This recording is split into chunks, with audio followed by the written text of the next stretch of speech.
Hello, East Texas. I'm Craig DeLisi. I'm a family physician here in Mount Pleasant.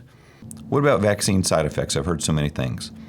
I have this conversation probably 10 times a day with patients, and I just want to give an opportunity to kind of go through factually and kind of share what we know and what we don't know.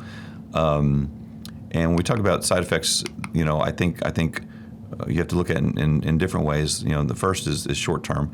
We have a lot of data. This is just from a survey of almost 2 million people who were vaccinated between December and January who self-reported symptoms. And you can see what people actually had. Most people, 3/4 of people had pain at the injection site, but less than 50% of people had the other side effects: fatigue, headache, muscle pain, chills, fever, joint pain, nausea. These are the common ones. It seems to me that about half the people have some of these, and they are they're mild, they're self-limited. Tylenol is helpful, and for the most part, not really all that big a deal. A lot of people ask about long-term side effects, and I think it's important to know that this isn't really a thing when it comes to vaccines. And by long-term meaning you get a vaccine now and then sometime down the road have serious complications because of it. Since the history, in the history of vaccines, this guy right here, Edward Jenner, brought us the first vaccine, smallpox, in the late 1700s. But since the history, in the history of vaccines, we have never seen a vaccine side effect appear later than about 2 months after initiation of the vaccine. And that makes sense if you think about it. We're not talking about a medicine that's in your system every single day. We're talking about a single dose of something that's then metabolized and out of your system within hours or a day or two. And so it doesn't have a chance to do something harmful to your body in a long-term perspective. I've been telling patients it would be analogous, if someone was in to see me because they were sick and we gave them a shot of an antibiotic or a steroid, they might wonder, hey, what if I have a reaction to this? What they're not thinking is, hey, I wonder if this is going to affect me 2 years from now and I'm going to develop a serious problem or a cancer because of it. Of course not. It was a single medicine that was given. Once the injection's given and everything that's in the shot is used and it's gone, all that's left is your immune system's response to now the proteins that are being produced. And that immune response is the exact same immune response we have to actual COVID infection. So from a long-term standpoint, it will not be a thing. It isn't a thing. It's never been a thing. Nor do I expect someone who gets COVID now and gets over it would then have some reaction a year from now or 2 years from now or 3 years from now. So I do find this to be one of the main objections. The other thing to realize is, at this point we have 350 million people vaccinated.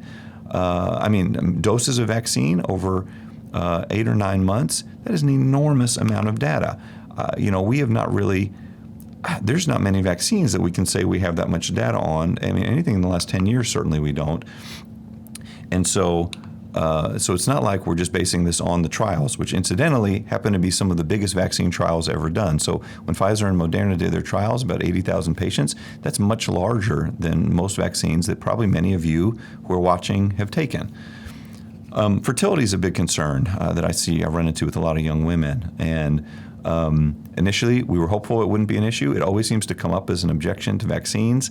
But, there was one particular doctor who spread this rumor. It's incredible how rumors can grow legs and spread because this is thoroughly believed. At this point, I'm thankful we can say this many months into it. There seems to be no association with infertility. There's a database of about 130,000 women in the U.S. who have self-reported, who have had a vaccine before they were pregnant or even during the pregnancy so that they can be monitored. Even in the initial studies, there was about 30 women who didn't know they were pregnant or got pregnant after the vaccine, and there was only one miscarriage, and that happened to be in the placebo group, not the vaccine group. So I think this is not a thing to be concerned about. My teenage daughters, my college-age daughters have had this. They all want to be mamas.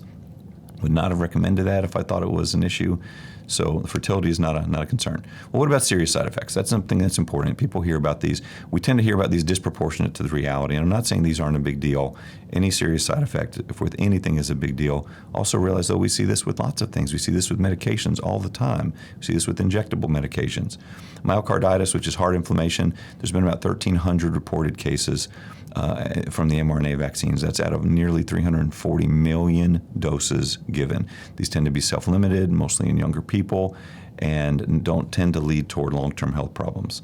Guillain-Barré syndrome, there's been 161 reported cases out of 13 million doses of Johnson & Johnson vaccine. TTS, which is a condition which causes an increased ability for the blood to clot, there's been 41 reported cases out of 13 million doses of Johnson & Johnson, and only 2 cases reported for the mRNA vaccines. Oh, I forgot to say, the VAERS is the Vaccine Adverse Event Reporting System, is something that the CDC requires doctors to do if they see a vaccine-related side effect. And incidentally, we do that even when we don't know for sure if that's the case. So if there's a question, if there could be, I did have a patient who had a blood clot after a vaccine. We don't know if it was from the vaccine. It wasn't immediately. It was a month or so later. It may not have had anything to do with it. We still reported it. So I do think these things are over-reported. And there have been 6,789 reports of death in people who have been vaccinated. Now, this is out of almost 360 million doses of vaccine. I think the important thing to know there, I mean, not only is it obviously statistically a very, very small percentage, but, very rarely is causality truly established. So again, doctors are erring on the side of caution when they do that. If someone who was vaccinated in the last month comes in and dies, it's often reported that this person died. Maybe they came in and had a heart attack. Maybe they had pneumonia and it wasn't because of that. So I don't truly believe that many people have passed away because of the vaccine, but that is how many have been reported. I think it's important, though, to keep it in perspective with what we've seen so far with the actual virus, which is, to date, 635,000 deaths in the United States. And so, the quick answer to the question is that the vaccines are very safe.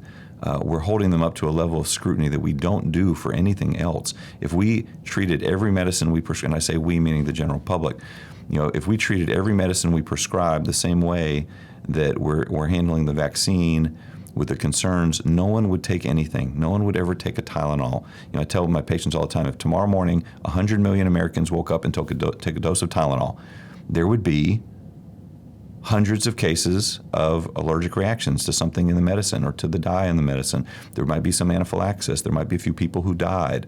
That's just what you see statistically when so many people do it.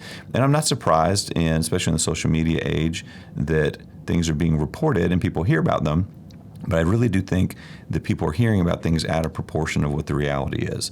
And so this is some data. Hopefully it'll alleviate some concerns. I consider this a very safe vaccine. I've had it. My wife has had it. All of my kids have had it. My parents have had it. I wouldn't do that if I thought it was dangerous or unsafe. Incidentally, my wife didn't take it when she was pregnant because there was not much data at the time. I gave it to her immediately afterwards.